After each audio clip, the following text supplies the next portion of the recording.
हाय, good afternoon. सास, बहू और सेंसेक्स के आज के इस एपिसोड में आप सबका स्वागत है। सोमवार का दिन, हफ्ते का पहला कारोबारी सत्र, और आज इस शो में हमारी मदद करेंगे इनक्रेड इक्विटीज से गौरव बिस्सा साहब। गौरव आपको आपकी स्क्रीन पर नजर आएंगे। गौरव, हाय, गुड आफ्टरनून। बस बातचीत की शुरुआत करते हैं उससे पहले जरा toll free number, WhatsApp number, Twitter ID सब स्क्रीन पे दिखाइएगा। आप लोग रीच आउट करिएगा। आने वाले सब्सिक्वेंट सास, बहू और सेंसेक्स के एपिसोड में आप लोग की ज्यादा से ज्यादा क्वेरीज इस प्लेटफॉर्म के थ्रू हम लोग रेज करेंगे। आप लोग को रीच आउट करना पड़ेगा उसके लिए। और लाइए अब जरा भारतीय बाजार स्क्रीन पर। तो पूरा वीकेंड टेंशन में थे हम लोग भाई। एक तो मैच की टेंशन थी, दूसरा ये यूएस की तो मार्केट्स की चाल गड़बड़ा गई थी। दरअसल हुआ क्या था, फेड चेयर जेरोमी पॉवेल साहब की स्पीच फ्राइडे शाम 7:30 बजे हमारे समय अनुसार जो स्पीच आई वो काफी दिक्कत भरी थी। दिक्कत भरी क्या थी? बेसिकली सच का सामना था। बाजार को पता था कि फेड के इन्फ्लेशन टारगेटिंग सबसे ज्यादा इंपॉर्टेंट चीज है। 8% वाला इन्फ्लेशन, 9% वाला इन्फ्लेशन लाके खड़ा करना है 2% पे। और इस बीच 4-5 पिछले एक महीने से पता नहीं क्यों होप्स डेवलप हो रही थी कि थोड़ा सा फेड नरम पड़ेगा। तो उन्होंने बस उन सब होप्स को डैश कर दिया। उन्होंने स्पेसिफिकली कहा कि हम एग्रेसिव रहेंगे, स्लो डाउन आ सकता है, पेन हो सकता है, पर ज़रूरी है। तो उसके बाद यूएस बेटा फ्राइडे को 3-4% का प्रेशर। उसके बाद आज सुबह के फ्यूचर्स दबाव में थे। तो हुआ क्या, हम एक बड़े गैप डाउन के साथ शुरुआत करी, जो कि वीकेंड में सबको आइडिया लग गया था कि आज एक बढ़िया गैप डाउन की तैयारी करनी है। वो गैप डाउन दरअसल 390-400 पॉइंट का था एक समय पे। वो 400 पॉइंट वाला दबाव वाला निफ्टी अब 200 पॉइंट के प्रेशर के साथ ट्रेड कर रहा है, यानी कि आधा वो शुरुआती प्रेशर से हम रिकवर कर चुके हैं। 400 वाला केवल 200 पॉइंट कमजोर है। 200 पॉइंट की, 2.25 पॉइंट की बढ़िया रिकवरी आपको आपकी स्क्रीन पे नजर आएगी। ऐसे ही निफ्टी बैंक था। निफ्टी बैंक में वीकनेस तगड़ी थी और निफ्टी बैंक एक समय 1040, 1050 पॉइंट का दबाव दिखा रहा था। और इस समय का निफ्टी बैंक आपकी स्क्रीन पर केवल 660 अंकों की कमजोरी के साथ ट्रेड कर रहा है, यानी ऑलमोस्ट 300-400 पॉइंट लो से ये पॉकेट भी रिकवर करती हुई। और एक बार जरा ब्रेथ दिखा दीजिएगा। वो मूड एक्सट्रीम था, 11:1, 12:1 डिक्लाइन के फेवर में, यानी कि एडवांस डिक्लाइन बोलूं तो 1:12 का रेशियो था। वो 1:12 का रेशियो अब 1:2.5 हो गया है, यानी कि एक बढ़ने वाले के सामने केवल 2.5 स्टॉक्स अब कमजोरी के साथ ट्रेड कर रहे हैं। पहले वो 12 थे। तो ब्रेथ भी इंप्रूव हो रही है। As the day is progressing, lower level से सैनिटरी लौट रही है। रिकवरी के नोट पे भारतीय बाजार इस समय आपको नजर आएंगे। ये अब तक की तस्वीर इंडियन इक्विटीज की, लेकिन यहां से आगे की तस्वीर बताएंगे आपको गौरव। भाई गौरव, ये रिकवरी का मोड कंटिन्यू रहेगा क्या? अभी भी आप लोग इंट्राडे या ट्रेडिंग के लिए आज से खरीद रहे हो या नहीं खरीद रहे हो? देखिए, गुड आफ्टरनून सबसे पहले तो। और अगर देखा जाए तो यहाँ पे मुझे लग रहा है कि स्टेबिलिटी रहेगी। अगर मैं निफ्टी फ्यूचर्स की स्पेशली बात करूँ तो 17,220 के जो लेवल्स हैं, मुझे लगता है कि वो अगले 3 दिनों के लिए तो सपोर्ट रहेंगे। तो कोई डिक्लाइन अगर देखने मिलेगा तो बाय कर सकते हैं। रही बात बैंक निफ्टी की, तो वहाँ पे भी लग रहा है कि एक बार फ्यूचर्स में 38,600 अगर सस्टेन हो गया तो 15-20 मिनट के अगर कैंडल्स बन जाते हैं तो वहाँ पे भी एक अच्छी रिकवरी आपको देखने मिल सकती है। मे बी नॉट टुडे, कल आपको शायद देखने मिले। तो यहाँ पे स्टेबिलिटी देखने मिल सकती है, वो सही है। बट अग्रेसिव हम लोग यहाँ पे अभी फिलहाल बाय नहीं करा रहे हैं। देखिए, कब फॉलो अप सेलिंग आ जाए बोलना मुश्किल है। जैसे फ्राइडे को मार्केट्स बंद हुए थे यूएस के 3%, 4%, जैसे आपने कहा। एक्सपेक्टेशन था कि आज प्रेशर में ही रहेंगे, लेकिन आज हमने एक अच्छी खासी 400 पॉइंट की निफ्टी थी, आज ऑलमोस्ट 200 पॉइंट रह गए। तो 50% रिकवरी तो ऑलरेडी हमको देखने मिल चुकी है। तो यहाँ पे मैं कहूँगा कि ओवरऑल सेटअप खराब नहीं है। अग्रेसिव बाइंग नहीं करनी चाहिए, लेकिन कोई डिक्लाइन अगर निफ्टी फ्यूचर्स में आता है कि 100 पॉइंट की डिक्लाइन अगर आ रही है तो आप बाय कर सकते हैं, करंट भाव पे तो नहीं। ओके, तो ये हो गया अब बाजार की आगे की चाल।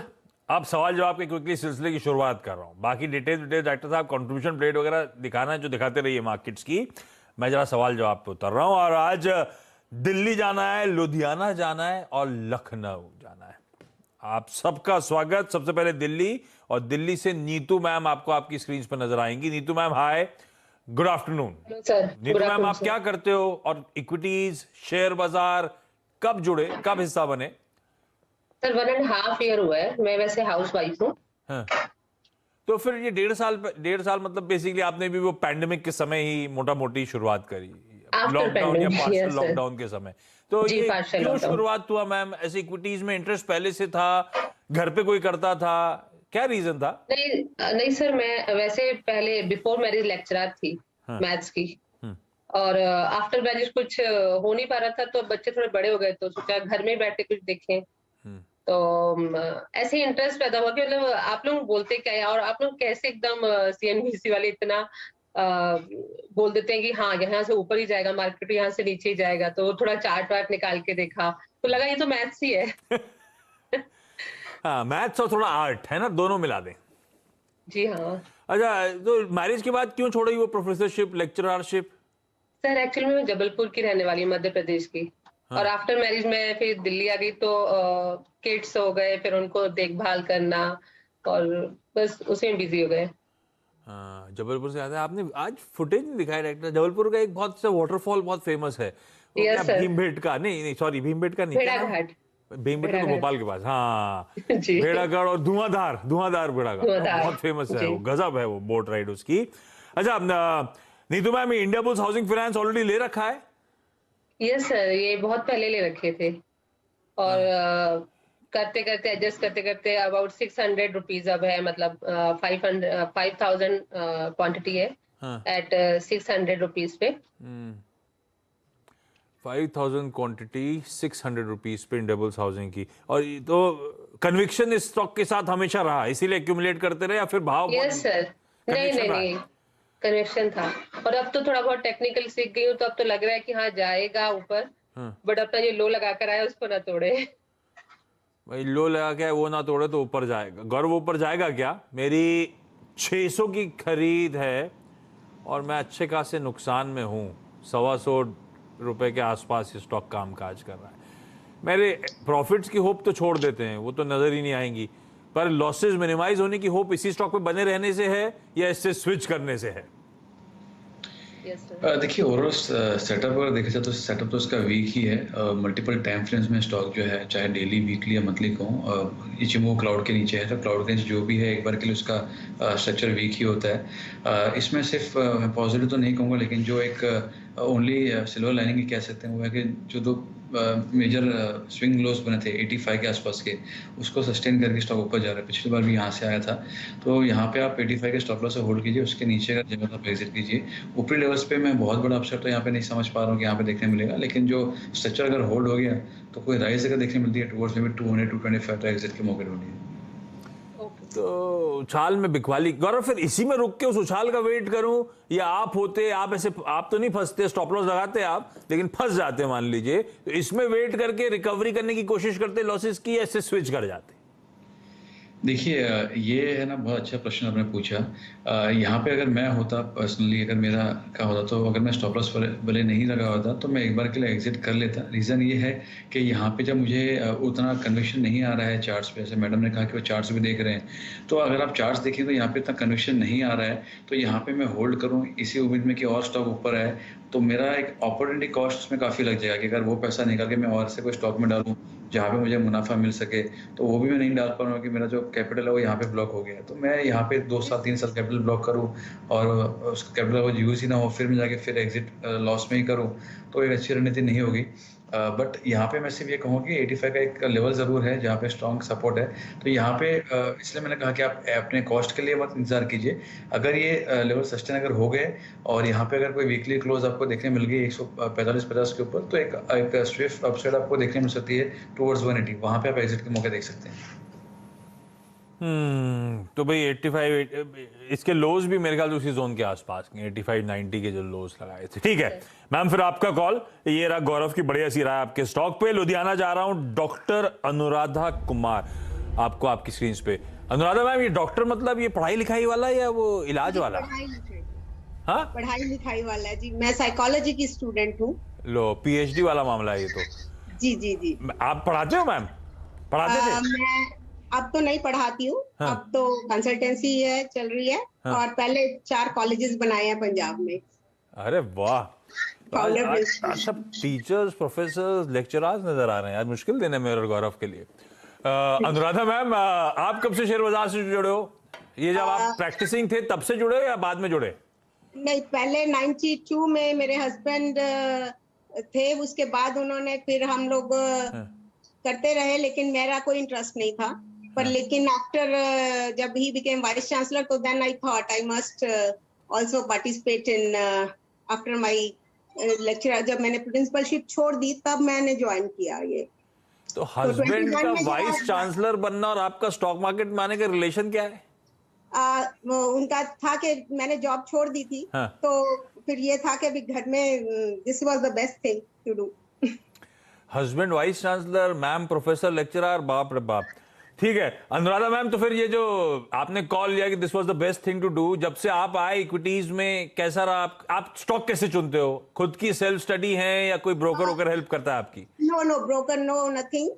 दोनों ही, हम दोनों, he is because he is a man of strategy, तो बिजनेस मैनेजमेंट, सो इसलिए अब उनकी राय ज्यादा चलती है। मैं तो पहले होमवर्क ही कर लेती थी, बट अब ये है कि अब मैं भी पढ़ने लगी, और CNBC आवाज को सुनते हुए मुझे 1 साल हो गया, और I am really fan of you. बस ये और यहाँ पे आने का भी एक यही रीजन है कि हम लोग रोज सुबह मॉर्निंग में ब्रेकफास्ट के टाइम आपकी आवाज सुनते हैं और एक्टिव एक्शन में आ जाते हैं। अरे वाह, thank you so much ma'am. तो he is a man of strategy, मतलब वो डिसाइड करते हैं फंडामेंटल्स वगैरह, वो चेक करते हैं स्टॉक के, फिर आप लोग मिलकर डिसाइड करते हो खरीदना है नहीं खरीदना। और ये स्टॉक कॉल सब अच्छी जा रही हैं? बहुत अच्छी जा रही थी, पर ये CDSL के साथ क्या हुआ, I was getting a good profit, पर पीछे ये नुकसान दे रहा है, तो फिर मैंने एक्यूमुलेशन, क्योंकि जरूरत नहीं थी बेचने की, तो हमने, और टैक्स इश्यूज भी आने थे, तो इसलिए मैंने इसको रोक रखा, पर अब ये नीचे जा रहा है, so that's why I am interested to get. ये सर की फंडामेंटल चॉइस थी CDSL, आप लोगों ने फंडामेंटल्स देख के डिसाइड किया? यस। गौरव भाई, CDSL तो आपकी बाइंग से बहुत दूर है नहीं, ये कब खरीदा हुआ? हाल फिलहाल की खरीदे मैम? नहीं जी, 960 तो इसमें जो है वो लॉन्ग टर्म है, और बाकी ऐड करे। हाँ जी, ठीक है, तो एवरेज आउट करके 1219 की मेरी बाइंग प्राइस बनी गौरव, 35 रुपए का नुकसान है, क्वांटिटी अच्छी खासी 2000 शेयर। क्या करना है? CDSL वैसे सबकी आंखों का तारा था एक समय, ठीक है, करेक्ट, जो वैल्यूएशन रिच थे वो सारे स्टॉक काफी पिटे हैं, इस स्टॉक में क्या करा जाए अब? ये मेरे हिसाब से यहाँ पे आप बने रह सकते हैं। यहाँ पे अगर आशीष जी, अगर आप ओवरऑल देखेंगे तो 2 चीज़ें इसमें अच्छी है। यहाँ पे जो एक रेंज देखने मिली, जहाँ पे 1000 के सपोर्ट्स वगैरह थे, वहाँ पे एक बेस फॉर्मेशन बना है। अगेन बॉटम आउट नहीं कह रहे हैं, लेकिन बेस फॉर्मेशन हमको वहाँ पे बनता हुआ देखने मिल रहा है। और वहीं के आसपास में अगर आप वीकली चार्ट्स देखेंगे तो 89 एक्सपोनेंशियल मूविंग एवरेज का सपोर्ट भी आपको वहीं पे आ रहा है। तो मेरे हिसाब से यहाँ पे एक बार आप बने रह सकते हैं। इसमें बुलिश MACD क्रॉसओवर आ चुका है वीकली चार्ट्स पे, तो स्ट्रक्चर ऐसा खराब नहीं लग रहा है। RSI में अगर आप देखेंगे तो प्राइस रेंज में RSI अगर ऊपर जा रहा है, तो ये दर्शा रहा है कि यहाँ पे हिडन बुलिश डाइवर्जेंस हमको देखने मिल रहा है। तो यहाँ पे आप फिलहाल बने रह सकते हैं। अगर आपका शॉर्ट टर्म का नजरिया भी है तो भी बने रहिए। स्टॉप लॉसेस जो है वो आपके लिए होंगे 1025 के। सस्टेन अगर हो गया तो जो प्रीवियस स्विंग हाइस थे वो एक बार अटेम्प्ट हो सकते हैं। तो मतलब बढ़िया प्रॉफिटेबल ट्रेड में कन्वर्ट हो सकता है ना गौरव? आसान शब्दों में रखे रहने का हम लोग को। जी बिल्कुल, I can keep, no problem. बिल्कुल ठीक रखना है मैम। लखनऊ जा रहा हूं, लखनऊ से डॉक्टर प्रगति जैन। डॉक्टर मैम, आप पढ़ाई वाले हो, आप इलाज वाले हो? इलाज वाले हैं। अच्छा, आप इलाज वाले हो, ओके। कौन से इलाज वाले हो मैम? Skin specialist. ओके। और डॉक्टर प्रगति, कब शुरुआत हुई शेयर बाजार की? कैसे हुई, क्यों हुई? लास्ट ईयर हुई। देखिए, अब म्यूचुअल फंड्स में आए थे, म्यूचुअल फंड समझ आने शुरू हुए तो अब शेयर्स में आते हैं। अब बेबी भी है, लाइफ गोल्स बढ़ रहे हैं, तो we are just spreading, seeing new options, understanding new options. तो म्यूचुअल फंड तक तो ठीक था, we were riding on someone's expertise. उसके बाद जब आप डायरेक्ट इक्विटी एक्सपोजर के लिए आए तो अपनी खुद की सेल्फ स्टडीज हुई या कोई और के थ्रू मदद हुई, कोई ब्रोकर बीच में था? कैसे हो रहा है अभी फंडामेंटली स्टॉक्स या टेक्निकली स्टॉक्स कैसे चूज कर रहे हो आप लोग? थोड़ा पढ़ रहे हैं, थोड़ा यूट्यूब देख रहे हैं, थोड़ा ब्रदर की गाइडेंस है, मल्टीपल है, पर अभी ब्रोकर कोई इन्वॉल्व नहीं है। ओके। और कैसी रही अब तक की जर्नी? अभी जस्ट बिगनिंग है, देख रहे हैं। थोड़ा अप है, थोड़ा डाउन है, दोनों फेजेस हैं। ठीक है। डॉक्टर जैन, पहली क्वेरी कौन सी गौरव के लिए? मैं टाटा मोटर्स के पूछना चाहूंगी। टाटा मोटर्स के शेयर्स मैंने लास्ट ईयर ही लिए हैं एट 513 प्राइस। और ये बेसिकली आइडिया एज्यूम करके चलो, ये बेबी गोल्स मतलब ये long term, very long term के लिए आपने टाटा मोटर्स को बाय किया है ना? हाँ। तो ठीक है, फिर अगर आपने कॉल लिया है लॉन्ग टर्म के लिहाज से तो फिर तो ये जान सकते हैं भाई गौरव, ये लॉन्ग टर्म के लिहाज से सही स्टॉक है क्या टाटा मोटर्स? ऐसा कुछ चार्ट में समझ में आता है क्या? लंबी अवधि के लिए आप रखना चाहोगे क्या? और मेरी एंट्री सही है क्या अगर लॉन्ग टर्म के लिए लेना है? मेरे गोल्स काफी लॉन्ग टर्म वाले हैं और मैं चाहता हूं ऐसा बिजनेस हो जो सेफ हो, स्टडी हो और पर ये returns over a long period of time दे जाए। टाटा मोटर्स कैटेगरी में फिट बैठता है क्या? देखिए, स्ट्रक्चर खराब नहीं है, स्टॉक लॉन्ग टर्म के लिए अगर इनको होल्ड करना है तो उसके लिए भी ये खराब नहीं है। एंट्री प्राइस की अगर बात की तो एकदम ऑलमोस्ट लाइफ है लेवल्स के नज़दीक ही इन्होंने बाय किया है, तो वो लिहाज से मैं होंगे एंट्री प्राइस जो है वो थोड़ी दिक्कत वाली है। ओवरऑल अगर आप इसका देखेंगे तो जब ईवी की न्यूज़ आई थी वॉल्यूम के साथ में स्टॉक में एक ब्रेकआउट हमको देखने मिला था, 350-370 जोन था, उसके बाद में उसको रिटेस्ट किया 2-3 बार और स्टॉक जो है उसके ऊपर सस्टेन कर रहा है। तो अगर इनका लंबी अवधि का नजरिया है तो इनका स्टॉप लॉस वही होगा, 350-370 यही होगा। और उसके बियॉन्ड अगर मैं देखूँगी और टाइट स्टॉप लॉस देना हो तो मेरे सबसे फिर वो ट्रेडिंग पर्सपेक्टिव में ज़्यादा चला जाएगा। तो इनका अगर नजरिया लॉन्ग टर्म का है तो आप इसमें निश्चिंत रहिए, स्ट्रक्चर से खराब नहीं है, लेकिन शॉर्ट टर्म में आपको एक बार के इसमें प्रेशर आ सकता है क्योंकि आपकी जो खरीदारी है वो ऊपर लेवल्स की है। ये डॉक्टर मैम ठीक है, टाटा मोटर्स लिया, ये कोई हॉस्पिटल स्टॉक, कोई डायग्नोस्टिक कंपनी आपको पसंद नहीं आती ना? उसमें बहुत ज्यादा दिमाग खटना पड़ता है, यहाँ पे इंस्टिंक्ट ज्यादा अच्छे काम करते हैं। तो वही वो कॉम्प्लेक्स बिजनेस है, हॉस्पिटल डायग्नोस्टिक का दूर रहने का ये जरा सेफ एंड स्टडी बेट है। चलिए इस नोट पर Neetu ma'am, doctor Anuradha, doctor Pragati, आप तीनों का जुड़ने के लिए धन्यवाद। सॉरी कुछ क्वेरीज आप लोग की ले नहीं पाया हूं, तो हमारी टीम वापस आपसे कांटेक्ट में रहेगी, किसी और दिन हम लोग फिर से बातचीत करेंगे। गौरव थैंक यू सो मच, बहुत बढ़िया तरीके से सारे आंसर्स क्वेरीज को रिस्पॉन्ड करने के लिए। ब्रेक के उस पार एक क्विक मार्केट ब्रेक के बाद आपका स्वागत है। और हमने वो एडवांस डिक्लाइन दिखाया था, आपकी स्क्रीन पे देखिए, ये इस समय निफ्टी 1.25% से ज्यादा, निफ्टी बैंक 2% का दबाव, और देखिए लेकिन ब्रॉडर मार्केट्स का हाल, ये स्मॉल कैप्स 1%, मिड कैप्स 1%, ये पॉकेट्स अब आउट परफॉर्म कर रही हैं। ब्रॉडर मार्केट इसीलिए रिलीफ दिखा रहा है आपको एडवांस डिक्लाइन के तौर पे। ऐसे में मिड कैप में स्पेसिफिकली चल कर रहा है, वो डिटेल्ड कवरेज ब्रेक के उस पार लेकर आएंगे मिड कैप मंथ में। नमस्कार।